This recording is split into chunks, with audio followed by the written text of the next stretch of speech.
네, 안녕하세요. 아마추어 철학자 정태문입니다. 네, 1편에서는요, 산은 산이고 물은 물이라는 그런 원문을 한번 대충 한번 번역해 보았습니다. 원문 번역을 통해서요, 산은 산이고 물은 물이라는 말은 청은 유신 선사가 본문을 하면서 자신의 수행 과정을 세 단계로 설명하면서 사용한 문장임을 우리가 살펴보았습니다. 그래서 먼저 1편을 보지 않으신 분들은요, 1편을 먼저 한번 보고 오시고요. 이번 영상에서는 이 세 단계를 불교의 입장에서 그 의미를 한번 이해해 보고자 합니다. 아, 말장난은 아니고요. 결국 제가 이해한 불교의 입장, 불교의 시각에서 세 단계의 의미를 해석해 본다는 것이 좀 더 정확한 표현이 되겠습니다. 그죠? 네. 1단계를 먼저 보면요. 1단계는 미참선시, 견산시, 견산시산, 견수시수인데요. 우리 여기서 유신선사가 불교에 기시하기 전, 그러니까 선의 세계에 입문하기 전의 일반 중생 때의 저와 여러분의 그런 모습이 되겠습니다. 그죠? 그래서 불교 입장에서 보면 색의 세계에 사는 그런 삶이 되겠죠. 그래서 세상이 아직 공하다는 생각, 그리고 실체가 없다는 생각을 하지 못하고요. 세상에 여러 가지 현상들이 있잖아요. 겉모습, 그러니까 색깔, 겉모습에 미혹되어서 집착하고 또 그것 때문에 번뇌에 시달리는 그런 세상 사람들의 모습을 이렇게 모습의 수준이라고 말씀을 드릴 수가 있겠습니다. 그래서 중생들은 산은 산이고 물은 물이다라고 이렇게 감각적으로 그렇게 느끼고 생각을 하게 된다는 것입니다. 근데 여러분 가만히 한번 생각해 보세요. 도대체 산이라는 게 뭡니까? 실체가 있습니까? 네. 사람들마다 생각하는 산의 모습도 다 다르고요. 산이라는 것은 정말 실체가 없죠. 여기서 말하는 산은 뭐냐면 사람들이 그 대상에다가 붙인 우리의 생각들이죠. 우리가 생각해서 만들어낸, 우리 머릿속에서 만들어낸 생각들이죠. 그래서 우리가 불교에서 말하는 일체유심조, 예, 이 말의 의미를 잘 알아야 되겠습니다. 그죠? 모든 것은 마음이 만들어낸다는 말입니다. 그래서 산이라는 어떤 실체가 따로 존재하는 것이 아니라 사람이 그것을 개념화해서 나에게 이렇게 고착된, 나에게 이렇게 선입견도 남겨진 그런 마음이 되는 것이죠. 그래서 우리는 불교에서는 이것을 갖다 작한다 그럽니다. 지을 작자 있잖아요. 한문에요. 작한다고 말하는데, 네, 우리가 소설을 쓰듯이 내 마음이 허상과 망상을 따위를 지워낸다는 말입니다. 그래서 이 1단계 수준에서는요, 그 진여, 그러니까 산의 모습 있는 그대로, 그 사물의 모습 그대로를 보지 못하고요, 내 감각과, 내 생각과 우리의 언어의 개념에 의해서 미혹된 산을 산이라고 이렇게 본다는 그런 중생의 수준의 모습을 말하고 있는 것입니다. 그럼 이 단계에서는 뭐죠? 예, 급지, 후래, 친견, 지식, 유계, 입추, 견, 산, 부시산, 견수, 부시수, 네, 이 두 번째 단계죠. 이제 불교의 이 단계에서는요, 이제 선사가 불교에 입문을 해서 불교의 지식을 구체적으로 공부하고 특별히 선지식을 공부를 하면서 어느 정도 그 깨침이 있는, 그러니까 어느 정도 이제 깨침이 있는 그런 수준에 도달한 상태입니다. 그러면 선사가 공부한 불교의 지식은 무엇일까요? 선사가 원문에서 구체적으로 무엇이라고 말을 하고 있지는 않지만 저는 그것을 연기술과 공사상에서 찾고자 합니다. 그 사상, 연기술과 공사상이 그 핵심에 있다고 생각을 하는 것이죠. 네, 이게 좀 어려울 수 있는데요. 저도 어렵습니다만은, 나름대로 쉽게 한번 설명해 보도록 노력하겠는데요. 여러분 잘 따라오시기를 바라겠습니다. 네. 연기라는 것은요, 불교의 기본적인 존재론적 사유방식이라 말할 수 있는데요.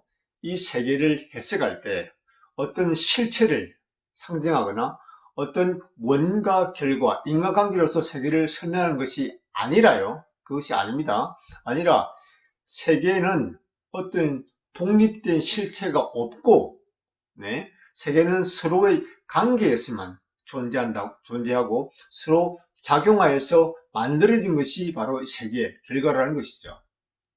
네. 다시 한번 말씀을 쉽게 하면요.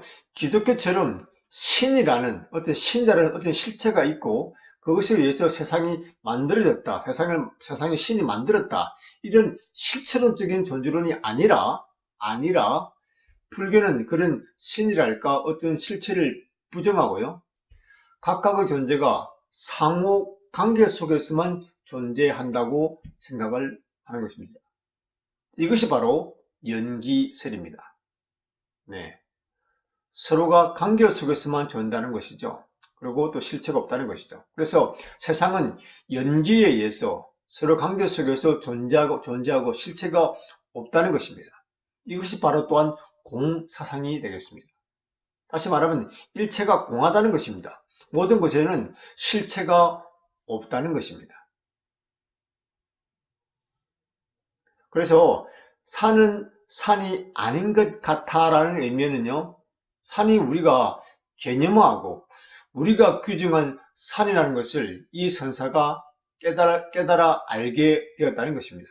그러니까 산이라는 실체가 없는 것인데 나와 사회와 그리고 우리 인간의 마음들이 그것을 만들어진 산을 산이라고 스스로 작했다는 것입니다. 그래서 대상은 스스로 그대로 있는데요. 세상은 스스로 그대로 있는데 우리 자신에게 때로는 이롭게, 좋게, 때로는 나쁘게, 분석적으로 또 어느 쪽으로 해석을 통해서 우리의 욕망을 갖다가 그 대상에다가 투사시키는 거죠.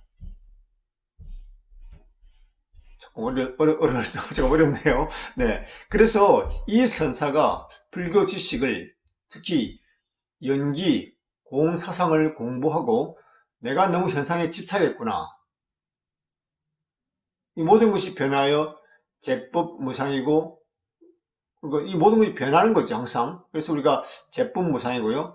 어떤 실체가 있는 것이 아닌데 우리가 제법무하라 그러잖아요. 네. 그런데 내가 너무 고정적으로 내 식으로 내 마음대로 해석을 하고 규정했구나 라고 생각하게 된 것이죠. 그래서 산은 산이 아닌 것 같고 물이 아닌 것 같다라고 느끼게 되고 말하게 된 것입니다. 그런데 이것은 초보적인 1차적인 깨달음이라고 할 수 있는데요. 제 입장에서는요, 색적 시공의 단계라고 말할 수 있습니다. 다시 말하면 색의 세계에 살다가 공의 세계를 인식하게 된 그 정도 수준이죠. 아직 반야. 그러니까 공에서 색으로, 색에서 공으로 왔다 갔다 필요 충분 조건에 의한 그런 왔다 갔다 할 수 있는 수준은 아니라는 것이죠. 단지 색의 세계에 살다가 공이라는 세계가 있구나라는 것 정도를 인지하는 그런 수준이라고 말씀을 드릴 수가 있겠습니다. 그 다음에 3단계는요, 이금, 덕계, 휴월처, 의연, 견, 산, 지시산, 견수, 지시수. 이 단계가 되겠는데요. 이 단계는 이제 이 선사의 깨달음이 이제 깊은 단계에 이르렀죠. 깨달음이 깊은 단계에 이르러서 다시 산은 그저 산인 것 같고 물은 그저 물인 것 같은 그런 단계에 이르게 되는 것이죠. 그러니까 표면적으로 보면요 1단계와 동일하죠. 그러나 본질상 내용상으로 보면 완전히 다른 차원에서 세상을 보고 있는 것입니다. 그래서 이 단계는 진여 있는 그들의 모습을 깨닫게 되는 거죠. 네. 그래서 상대와 상대 세계, 색의 세계와 절대 세계라 그럴까요? 공의 세계를 갖다 서로 관통하는 거죠. 두 개를 다 관통하는 거죠. 그래서 하나의 세계, 그리고 다양성, 다수의 세계를 또 동시에 수렴을 하고요. 그리고 색의 세계, 공의 세계를 서로 함께 아우르고 그런 중도를 갖다가 터득하는 거죠. 그래서 반야의 지혜를 깨친 그런 깨달음의 경지가 된다는 것입니다. 그래서 우리가 2단계에서 머물면요 조금 위험할 수가 있는데요. 다시 말하면 공에서만 머물러 빠져 있으면요 세상을 너무 허무하게 볼 수 있습니다. 모든 것이 공하니까요. 그리고 또 굉장히 추상화되어서 어떤 의미에서 무미건조하고요. 또 어떤 의미에서는 절대성이라고 그럴까요? 어떤 한쪽에 아니면 하나 큰 것에 함몰되어 있을 수 있는 그런 위험이 있게 됩니다. 그래서 우리는 다시 한번 3단계, 다시 말해서 지금 마지막 단계죠. 3단계, 다시 말해서 공적 시색이라는 한 차원 높은 단계로 진입을 하는 것이 필요로 하는 것입니다. 그래서 이때 이 공적 시색, 즉 3단계, 다시 산은 산이고 물은 물이로 이렇게 공에서 색으로 내려오는 이런 단계에서 우리가 진여의 중도를 진여의 세계가 열리고 중도를 터득하게 되는 것입니다.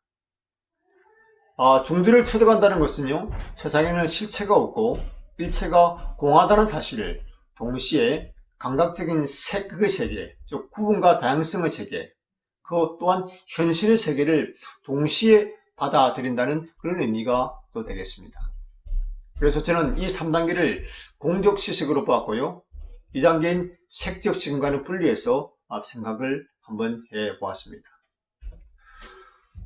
다시 한번 정리를 하면요. 선사가 불교에 입문하기 전에 산은 산이었고 물은 물이었다는 것은 감각적인 세계의 지혜를 받고 산이라는 실체가 따로 있다고 생각하고 그 산이라는 것이 내가, 사회가, 또 인간이 만들어낸 개념화된 산인 것을 모르는 상태인 것이죠. 그래서 바깥 사물의 실체도 없고 나의 실체도 없는데 바깥 사물에 산이 있다고 집착을 하게 되고요. 나라는 존재도 실체가 없는데 나에게 집착을 해서 욕심을 내고요. 망상을 내고요. 번뇌에 빠지게 된다는 것입니다. 그래서 선사가 이제는 불교 공부를 하고 무엇을 깨닫냐면 세상이라는 것은 연기에 의해서 존재한다는 것을 깨닫게 되는 거죠. 그리고 세상이 공하다는 것을, 일체의 공하다는 것은 뭐죠? 그리고 다시 말하면 세상에는 실체가 없다는 거죠. 네. 그것을 깨닫게 되어서, 그래서 내가 규정한 산은 내가 스스로 규정하고 작하고 만들어낸 산의 그대의 모습이 아니라는 것을 이제는 사실을 알게 되는 것입니다. 그래서 선사는 이 세계에서 다시, 그러니까 색적 시공이라고 그럴까요? 이제 그 단계에서 머무는 것이 아니고 선사는 한 걸음 더 나아가서 상대와 절대를 관통하고 그리고 하나와 다수를 수렴하고 그 다음에 색의 세계와 공의 세계를 아우르는 중도의 세계로 나가는 것이죠. 그래서 이것은 표면상으로는 1단계지만요. 내용상으로는 전혀 다른 차원의 산은 산이고 물은 물의 단계로 다시 3단계로 나아가게 되는 것입니다. 그래서 이 표면상과 유사하지만 이 3단계는요, 재행무상, 모든 것이 무상하다는 거죠. 재법무화, 모든 것에서는 어떤 실체가 없다는 거죠. 네, 그래서 색적 시공, 공적 시식을 이렇게 체득하고 깨달은 그런 깨달음의 경지가 될 수 있는 것입니다. 네, 이것이 제가 이해한 불교의 시각인데요. 제가 이해한 불교 시각인데 아직 공부가 좀 덜 돼가지고 미흡한 부분이 참 많은데요. 억측이나 제가 잘못된 이해와 해석이 있다면 여러분께서 댓글로 지적해 주시면 제가 달게 받도록 하겠습니다. 이러면서 배우는 거죠. 삶이 그런 것이 아니겠어요? 이러면서 이렇게 배우는 거죠. 그래서 우리가 번역은 반역이라는 말이 있는데요. 그 말에 위로를 삼으면서요.